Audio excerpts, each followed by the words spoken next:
Well, exciting time. This time of year is so exciting on our campus. Yesterday I was going across campus to get home, and our marching band's going through camp and our campus, and that's just a sign of the fall camp's coming to a conclusion, and football's right around the corner. And certainly we're excited about the football season, excited about this season. It's been the past year, it seemed like all we did was react to everything, and it's tough to get better when you're constantly reacting to conference changes and everything going on. And so now that we have that stability, it's great to start to move forward again. And I think you've seen the new video screen today that we broke out.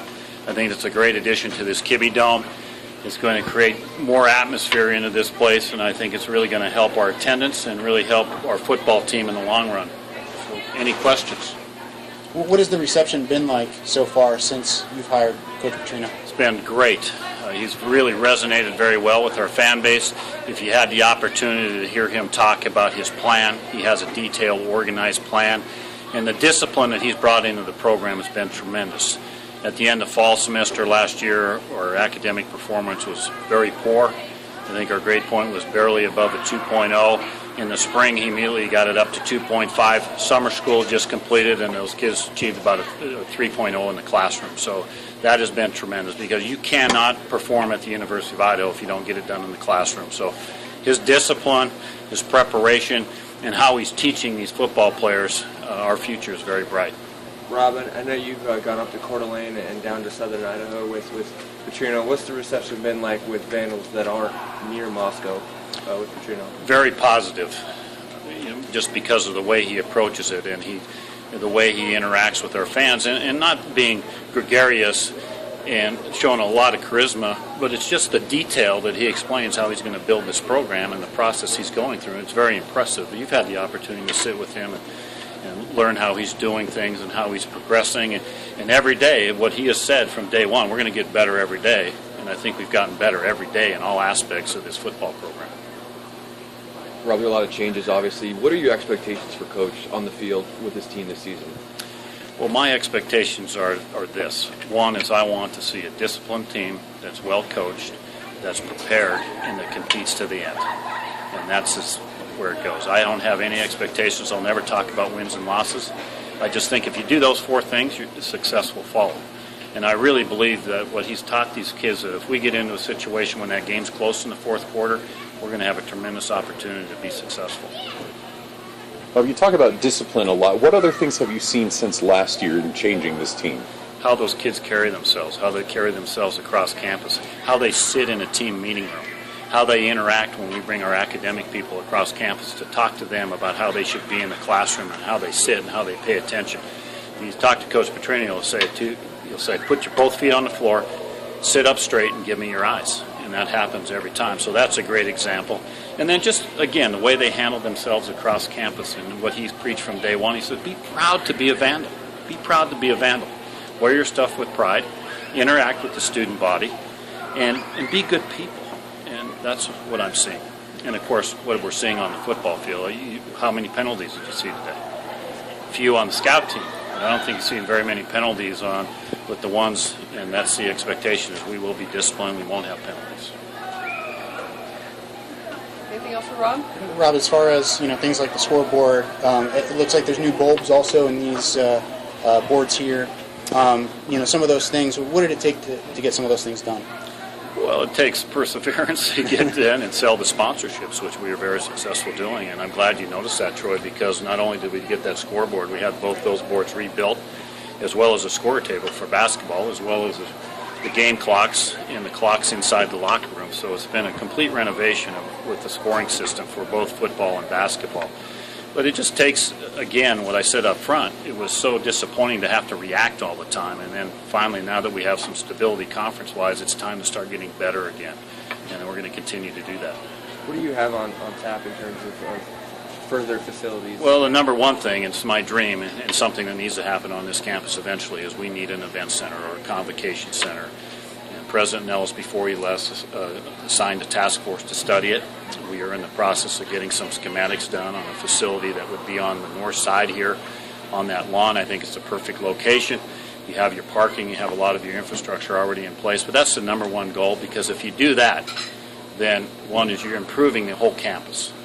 that is important to me. If you have an event center and all the things that you can do in an event center is going to make this even a greater residential campus. And the number one person that would love an event center is Paul Petrino, because then you get this facility that can be set up as a true indoor facility during the wintertime, and it would just make both programs better. Is there any further plans to add on to the KB Dome? We have plans for that. That's a great question, because I always get a lot of people assume that you can't add seats to this facility, but you can. We've done several studies. The first one, we can lower the field. That would add about 4,000 seats. That end wall was always designed to kick out. We could add about 2,000 seats there, as well as that end wall on the east end where the racquetball courts are. And then this facility you're standing in right now, as well as a new press box, we could cantilever out seating in all four corners. So at the end of the day, we could probably easily add about 9,000 to 10,000 seats in this facility. But we have to sell it out first.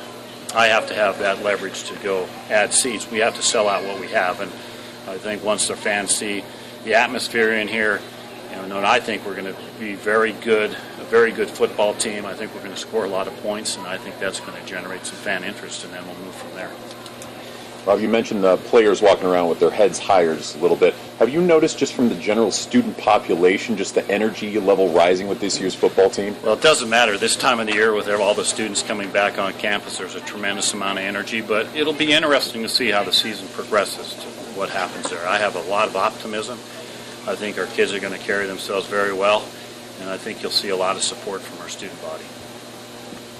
As far as scheduling goes, obviously play Florida State and Ole Miss, and you've got some games scheduled out there next few years. But have you talked with Paul about once you get into the Sun Belt, how many big money games you guys are going to have to do, and how that's going to go forward? Yeah, I've sat down with Paul. We've gone over the schedule, the future schedule. Our goal is we're assuming we're going to play 4 non-conference games every year, that we'd still like to play just one money game. We're probably going to have to play 2 in some years, but it's going to take a lot of detailed planning. Ideally, I would love to see the Sun Belt go to a 9-league schedule and have 3 non-conference opportunities. I think that really helps us in the long run. It would give you the opportunity to play maybe 2 money games and have an FCS team at home. You're still going to have 5 or 6 home games because of the Sun Belt schedule. I don't know where that's going to go, but our goal is not to play a lot of them, but we're going to evaluate that every year. During some of the media days for some of the BCS conferences, there's some talk about changes and stuff like that.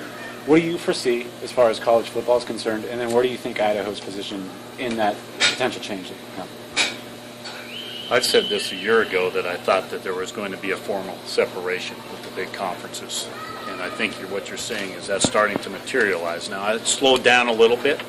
I think the driving force is that these big schools want to be able to pay that stipend towards the full cost of attendance. Now, obviously, they can afford it.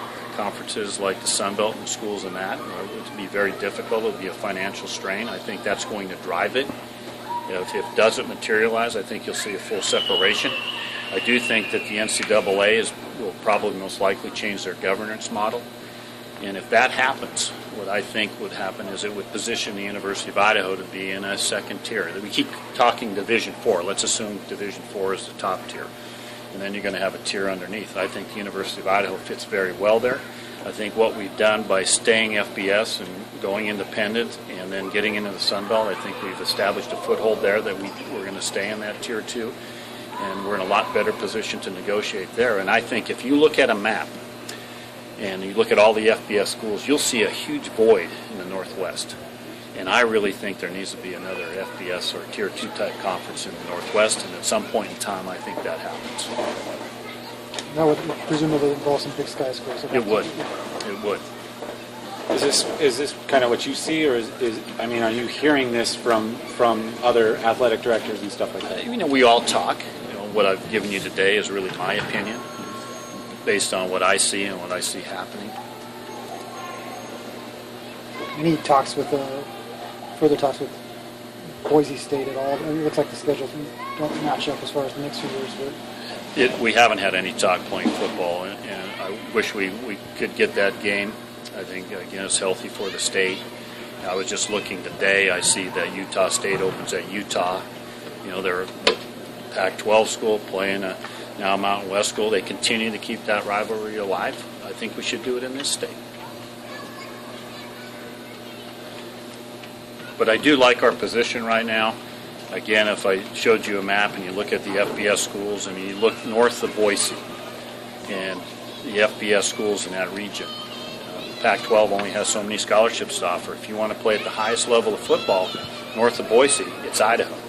I think we're going to market that. We're going to sell that. Our coaches are going to sell it. We're going to build a great roster of Northwest kids. And then if you look at Paul Petrino's background and his ability to go to the South and recruit, we're going to be able to sell those kids who want that college experience away, that we can go down there and play 4 times a year. And what a tremendous opportunity there. I've seen some kids today out here like Richard Montgomery. Well, Richard Montgomery is a direct result of Paul Petrino's ties and his recruiting base down south. And I think you can see more of those type athletes come to the University of Idaho. And again, selling the FBS experience to the Northwest kids and selling the opportunity to get away and attend a great university with the kids in the South, but have the same opportunity to play 4 times a year in front of family and friends is, I think, a great selling point for us. Anything else for Rob? Rob, I guess, how you mentioned sort of having Idaho kids in here too. Talk about Chad Chalich maybe and Deion Watson, and these guys have obviously looked successful throughout fall camp from what you've seen at least. It's fun to see those Idaho kids excel. We'd love to build our roster with a lot of Idaho kids. If you look at our roster right now, we have a good number of Idaho kids on the roster, but it is so fulfilling to see Chad come in here and prove himself and Deion do the same thing. And believe me, those guys had to prove themselves. They went through spring football where the quarterbacks didn't have red jerseys.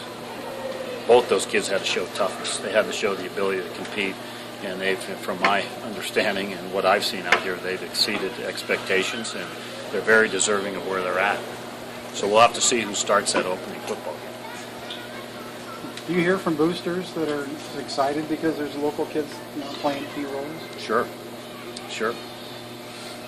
You look at, I was up in Coeur d'Alene last night. We had our Coeur d'Alene celebration. And just the excitement to know that those local kids have an opportunity to play a lot of football here is exciting to that community. Exciting to me because I think we can generate some fan interest from that community. Good. Okay, thanks, Rob. Thanks, Rob. Thank you. Thanks, Rob. All Appreciate right. it. Thank you.